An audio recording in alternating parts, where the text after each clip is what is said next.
la normale.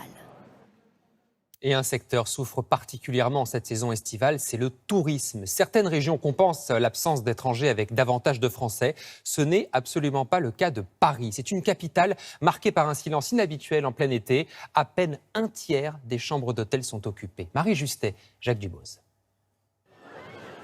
Au mois de juillet à Paris, il fallait souvent jouer des coudes pour pouvoir se prendre en photo, que ce soit au Sacré-Cœur ou sur le parvis du Trocadéro.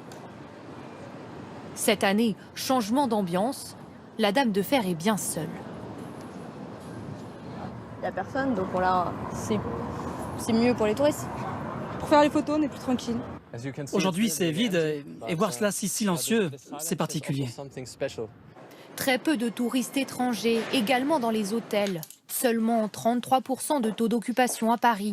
Dans l'établissement de Fiora-la-Franchi, le constat est encore plus amer. On s'est dit, allez, on ose, on ouvre.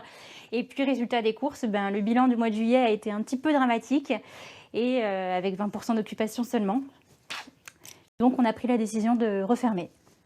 Comme elle, la moitié des hôtels parisiens resteront fermés en août faute de clients. Un choix douloureux, fait aussi par certaines boutiques de souvenirs en plein cœur de Paris. Ici, dans cet autre quartier touristique, les tours Eiffel ne quittent pas leurs étagères. Ah oui, on est prêts, les stocks sont pleins, on attend juste les clients. Voilà, Très peu de touristes, alors la gérante tente d'attirer une clientèle plus locale. On a fait un petit flyer où effectivement on communique sur cadeaux fabriqués en France en demandant aux gens de soutenir les commerces indépendants. C'est une façon de sauver les meubles en attendant le tourisme. Du côté des restaurants, les terrasses sont souvent vides. Dans la salle, le constat n'est pas plus rassurant. Aujourd'hui, on aura exactement ce que vous pouvez voir ici, c'est-à-dire 4 tables sur une capacité de 40 couverts. Les habitués ont eux aussi déserté les lieux. Dans cet établissement, le chiffre d'affaires a été divisé par 2.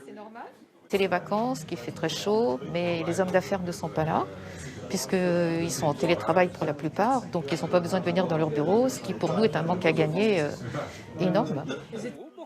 Près de 40 millions de touristes étaient venus à Paris l'an dernier. Pour 2020, les professionnels